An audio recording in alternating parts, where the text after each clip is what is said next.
LTM 200 B13 штанговый мотор, турбина, балансировочный валмен, коробка круговый, арты 16, жалпақ, алды 18, дисковый тормозбен. Нержавейк бәрі таза фирмадан.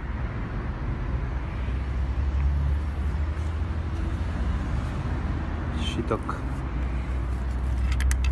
тут қосылған нейтрал клеммы, бак, коробка показаний. Бір осылай бірден бастап алтыға дейін нейтралка. Говорит